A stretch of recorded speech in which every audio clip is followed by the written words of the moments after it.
guys, it's Kelly Latavola here, and I'm back with another video for W+9. And even though it is October, the Christmas stamping season is definitely upon us. So today we're going to be using the Holiday Houses, the Be Merry Sentiment set, which are both from the newest release for this month. And then we're also going to be using the Christmas Nutcracker set, which is a little bit older. But I really loved the idea of doing a card that plays on perspective. So I'm using Simon Says Stamp Intense Black ink, and this is because it's Copic safe. And then I'm going to ink up the tree, but I'm not going to ink up the tree skirt. I'm going to use just a damp baby wipe and my finger to clean off any ink that might have gotten on the tree skirt. And when I stamp it down, I'm going to stamp it very close to the bottom of my card. When you're doing anything that is perspective based, anything larger is going to look closer to you. So I have always loved like the Thomas Kincaid paintings, the old Christmas postcards of like a Christmas village. So that was what I was trying to recreate on my card. I'm going to use little pencil marks to kind of mark where I want my houses to be. And as you saw just a few seconds ago, I did stamp everything out beforehand to get an idea of how it needed to look. I usually, when I'm doing something that is more of an intricate scene, I usually do stamp just kind of like a map for myself to see how things need to go.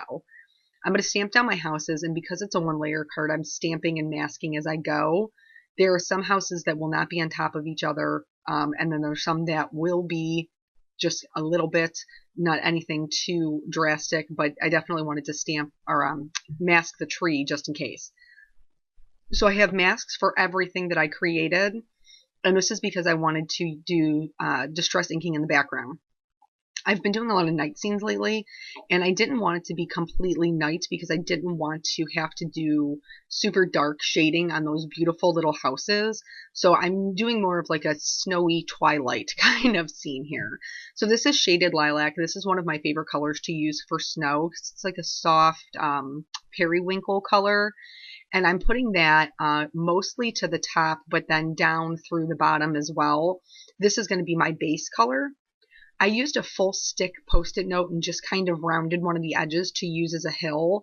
And then I'm going to add the Shaded Lilac pretty heavy just behind the mask. This is going to create a little hill for each one of my houses. The reason that that's important is because of that perspective. Right now they all look just like they're stamped flat right next to each other, and it doesn't look like there's any sort of dimension to the card. So we're trying to recreate that. Once I have all of those hills done and the distressing put on, I have a second mask here where I stamped just the tree skirt so I can line it up and put some shading behind that as well. So the whitest part is going to be what the houses are sitting on, and then also what the tree is sitting on because it's closest. There wouldn't be a lot of shadows. I'm using Dusty Concord and then Chipped Sapphire to bring in more of that twilight feel. Those ones I really concentrated just at the top. And then with my mask still in place, I'm going to use the W+9 shimmer spray and just kind of sprinkle that all around. You want to, I'm not working on watercolor paper, so I did blot it off so that there wasn't a lot of excess moisture because I didn't want to pill my paper, but it does leave the shimmer behind. It doesn't pick up any of the shimmer, so it's still beautiful. For the tree, all of this is going to be Copic coloring because that's just my preferred medium. For the tree, I'm just kind of outlining everything with the lightest color, those little ornaments, and leaving the, I'm not sure if it was intended to be lights or garland. I viewed them as lights because I wanted it to be, I wanted it to be a tree that was lit up. So I viewed it as lights. But I'm just going to fill in the entire thing with my lightest color. Sometimes images like this where everything is very intricate and the lines are really delicate can sometimes be a little scary to approach, but they don't need to be. It doesn't have to be perfection, and you're going to see here when I start adding in my shading. Before I do that, I'm going to use my Y00, which is a super light yellow, to go around anywhere that there are lights. I'm going to go right over the green. Because Copics are transparent, when you lay a lighter color over a darker color, it actually removes or pushes that other color out, and it makes any area around there lighter. That's how I kind of got the look of glowing lights, was by using this marker. If you didn't want yellow, you certainly could just use a colorless blender and get the same kind of look. It would still remove or push out that color. We're going to move into the shading of the tree now. And this isn't anything where you need to be terribly specific. There's some little squiggles drawn in for branches, and then anywhere that the ornaments would be hanging down, there would be shadows underneath that. But I'm not doing anything fancy here. I'm not doing any sort of like flicking technique. I'm really just following those little squiggles and then also the underneath of the ornament. And I'm going to go back with each darker color and move along until all of that is done. So I used very traditional yellow greens for this. It's a 99 family, and it's one of my favorite color families for Christmas time. I use it a ton this time of year. So I'm going to go ahead and do that, and then you'll see it still looks pretty light, but as we go back through the second time, we're going to start stretching out some of that color so that the whole tree is filled in. I was careful not to add too much shading to anywhere that there was going to be the lights, because there wouldn't be shadows because of the lights. So anywhere that's around your strand of lights, no matter what object you're coloring, isn't going to have a ton of dark shadows. And then especially with the Y95, which is my second darkest color, I really kind of filled in a lot of the tree just so that there would be some good variation. And this really, you can see it's just like little half moons following little squiggles. It isn't, even though the stamp is very intricate, the coloring doesn't need to be. It can work just with, adding little bits of color here and there so that there is some dimension and some contrast. Again, I did not go over any of the areas that I previously went over with that Y00 because I want to keep those lighter where the yellow light would be shining on it. I'm going to go back in and go over those again, including the light portion of it and the whole strand. And then I also went over it with the Y02 later on, and I don't think I caught that on film. I apologize. But I wanted it to be a really bright yellow. In order to show the lights shining on the snow, I went in with the Y00 and then again with the Y02 because they would reflect their light onto the snow. Especially if it was a twilight time, there would be a glow from the tree. And then I used those same yellows and added in a Y26 to color in the star at the top of the tree. I just added a couple little flicks out from the center to give it a little bit of dimension. For the colorless blender, I went back in just to where like the ornaments were. I knew I wanted them to be red, but I didn't want to have a bunch of dark spots. So I just went around with my colorless blender and cleared up any spots where maybe my markers had bled over. If you own Copics but you don't own a colorless blender, I highly recommend that you get one. It really can be a lifesaver when things maybe get a little heavy-handed. I used 3 colors for the ornaments. I wanted them to be a really traditional red. This would be such a fun tree to color with a bunch of different colors, but because I already had quite the scene going on here, I didn't want to distract away from everything that was going on by having multicolors. I kept it pretty traditional for this particular tree. For the lights in the houses, I did all of these the same yellow. I went in first with the lighter color, and then I felt like there wasn't enough contrast. So I'm going to go back in with a darker color, but first I'm trying to get the glow down. So I colored in the windows and then decided to put in the little glow for the snow. And again, like this large house on the left-hand side, there's a lot of glowing coming out of there, but for like the church, there's only one window, so there would just be a small area of glow. In order to do the glow on the actual snow, I'm just using small flicking motions, just like little straight stripes, and you want them all to go in the same direction. I'm only going to show you a little bit of the coloring of the houses because I colored them all the same. So I wanted their roofs to be snow covered, so I'm coloring them as if they are white. I'm just using some light grays for the one up front, because just like we talked about perspective, anything larger looks closer, anything darker looks further away. So for this house on the hill in the back here, I'm going to be a little bit more heavy-handed with my shading because I want it to appear as if it is farther away from the tree, from the light. So just adding the little shading with the flicking motion around the edges. I didn't want to go too dark because it is supposed to be snow covered, and it wouldn't be like black. Even if it was twilight, it would just be a darker gray. But already you can tell that it appears to be further away just because that roof is darker. So I did all of the roofs with the snow shading, and then I picked out just, I guess some traditional Christmas colors or some neutrals that I thought would be good for the houses. Here I'm doing the E40 family, which is a little bit more ashy. And like I said, I colored all of the houses the same way, so I'm really just going to show you this one.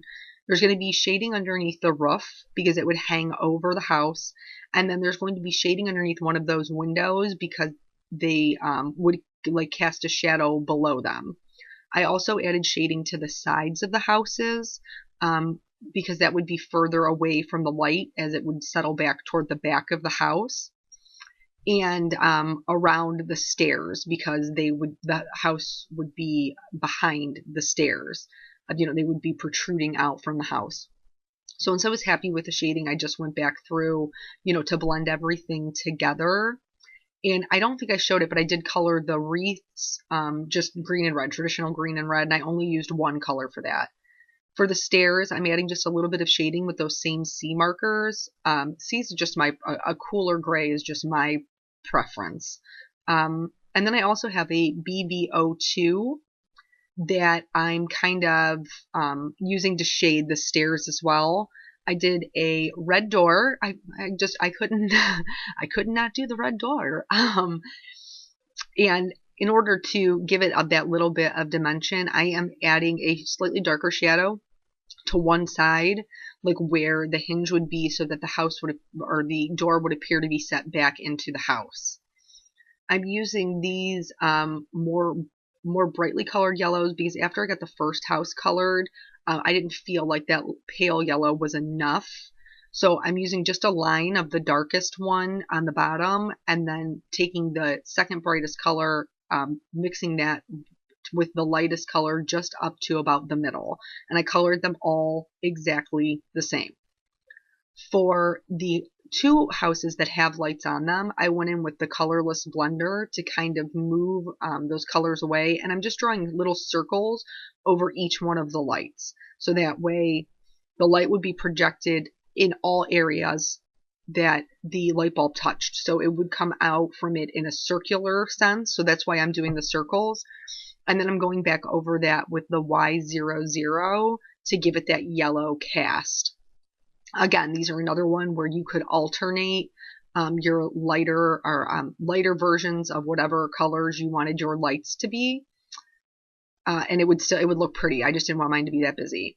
I'm going in with a C1 and trying to blend out the glow in the darker areas. And again, I'm just doing that by drawing just straight lines with that flicking motion using a really light hand and only the tip of my marker. And this is going to start to build up those shadows in the background. The ones that are up on the hills behind the tree, those shadows are going to be a little bit darker because they're not going to be as close. And then there'll be darker shadows that are closer to the house and then also behind the tree. Because I have a mouse in my pocket, right? Because I wanted it to look like the tree was up on a small hill up above the village.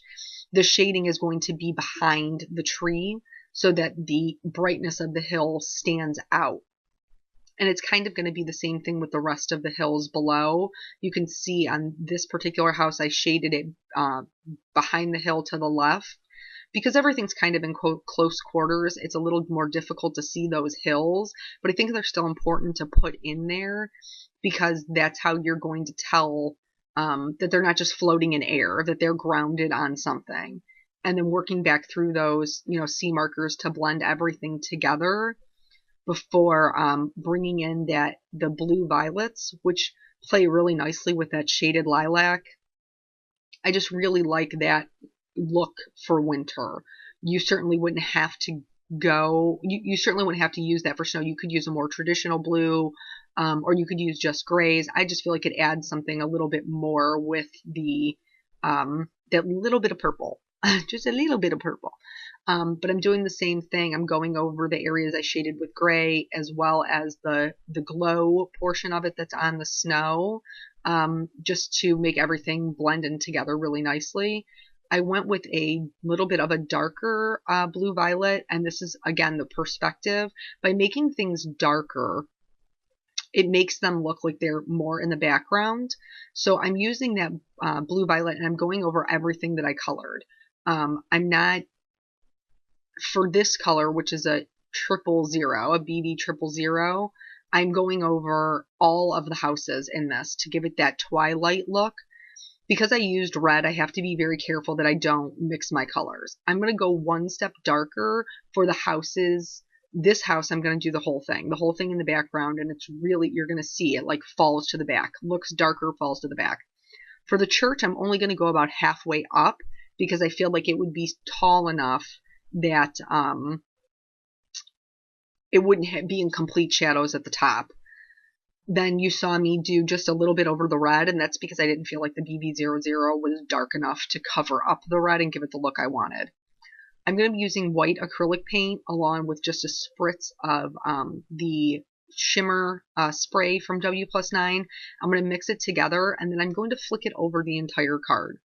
So it's going to be like shimmery snow. I wanted it to look like it was snowing, but I always wait until the end to do this step, because I don't want to have to color or stamp or anything over that when it comes to the houses. This banner, oh my goodness, this banner. I'm going to use the sentiment set for like everything because I am so in love with this banner. I'm going to stamp the banner in Intense Black ink, and the reason is because I am going to do some shading with Copics. The Intense Black is not my favorite for stamping sentiments, but it is right now my current favorite for doing any of my Copic coloring. So I stamped the banner, and then I shaded it with the same Copics I used before. This little sentiment, the Christmas part of it fits perfectly into the banner, and because this is a sentiment and I want it to be a bold, crisp, strong black sentiment, I'm using the W+9 Pure Color Black. It's one of my favorite ones for stamping sentiments. It's just really good and gives really good results. So I stamped that in there. I felt like my Christmas got a little lost, so I'm using a white gel pen to color in the areas of the Christmas that are outlined, just to give it a little bit of a highlight and help it to stand out. And then that is the entire card. So I hope that you learned a little bit on perspective and how to make things, even though it's a flat one layer card, how to make them look as if they are further or closer, whatever look you're going for. So thank you so much for joining me, and I will catch you guys in the next video. Bye.